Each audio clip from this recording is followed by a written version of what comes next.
Hey guys, welcome back to Powerstroke, boys. Today we're going to be working on a 2003 F350 dually. This video we're going to be installing the Rough Country N3 Premium Shock Absorber Steering Stabilizer, which is this guy right here.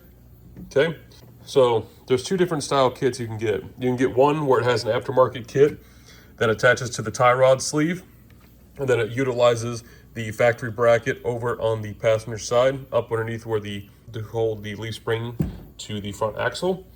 The second style is where you guys utilize the factory tie rod bracket, then you guys utilize the factory bracket at the end of the axle again. Now this truck came to me with no tie rod bracket, so I needed to source a kit that had the flat bracket with the U-bolts to go over the tie rod itself.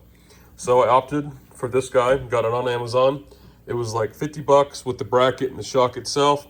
This truck's a dually, it's stock height, stock size tires, so we don't need duals at this time. If you guys do have a lifted truck, dual steering stabilizers are nice. You guys can check out the video I uploaded a few years ago on installing a set on my dad's old ZF673 truck we actually just sold. So that is no longer with us. Hopefully it moved on to a good owner. But anyways, this is your shock absorber. This is a pretty big body absorber, so it definitely should dampen the vibrations or the bump steer coming from the front axle. This truck's only got 97,000 miles on it. We just put a brand new front end on it, so this is the last piece of the puzzle. So in the hardware kit, you guys get your bracket, your two U-bolts, two big rubber spacers, rubber bushings. You guys get some hardware, some more nuts, some washers, a big bolt, and this sleeve. All right, first thing we need to do is place the wheels in a straight orientation. Second thing we need to do, install the bushing in the stabilizer and attach the piston and rod. They just get pushed in there like that. All right, you guys, gonna go ahead and put a little bit of grease down in this hole. Go ahead and rub it around just like your mom likes. Put a little grease on it, slide it right in, and then it'll put all the excess grease out. You can just wipe that away. All right, next thing you need to do, extend the shock rod 4.5 inches. Okay, you guys can see there from the base of it, length is 4.5. All right, you guys, to connect this tie rod to the truck side bracket, you'll need the bolt and the bigger nut provided. You do not get any washers top or bottom. That'll fit through there like that. And it's a really shitty fit, just to let you know. All right, you guys, so you see the orientation of the shock body, okay? Doesn't matter, there's really no up or down this body twist. The threaded end will go to the driver's side. Bushing with the shock end will go toward the passenger side. You guys can see, have a little bit of a gunky mess here, but anyways, that bolt they provided actually fits in here pretty well.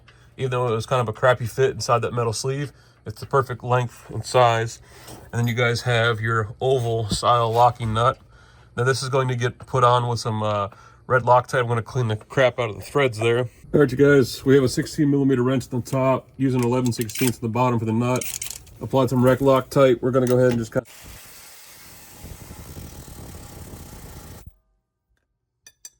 I'd say that's tight. All right, you guys, we have the shock mounted. Okay, we tighten that down. You can leave it loose, but oh well. This is still 4.5 inches. That's basically center lined. All right, so we have this L bracket. It's going to sit on the tie rod like that. All right, those two black U-bolts there are going to go over the tie rod like this, using the 4 nuts. And then we have 2 rubber bushings and 2 flat washers. Okay, so basically it'll be a washer on the shock, then a rubber bushing, and then the bracket will slide over, then another rubber bushing, and then another metal washer to go over that and make sure the conical end or the spherical end is inward and the fat side is outward. All right, you guys, tie rod end is still out 4.5 inches. Take your washer and your rubber, put some grease over it if you guys want. Go ahead and take your black U-bolts and your bracket. I like to put a little red Loctite on it.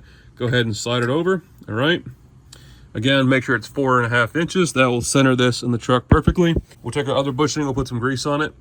And I did stick the raised end in the bracket. We're gonna go ahead and put the other raised end into the bracket, because you can see the gap there, okay?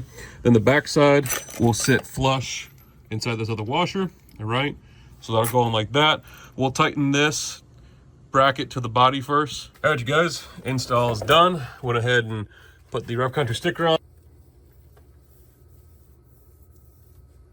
The U-bolt nuts were 13mm, okay? Tighten those evenly, go left and right. Make sure the thread sticking out's about the same. It's okay if it's off a little bit. This one was a 15 millimeter deep. Go ahead and just compress that to where the rubber starts to squish out a little bit. Apply your sticker, and then go ahead and tighten that one down there. That was a 16 millimeter, and then a 11/16 down at the bottom of that. And then obviously this is completely centered. Again, we kept that 4.5 inches, so that's going to center the bracket in the middle of the tie rod, as you guys can see. So you should be able to go full left to right, lock to lock.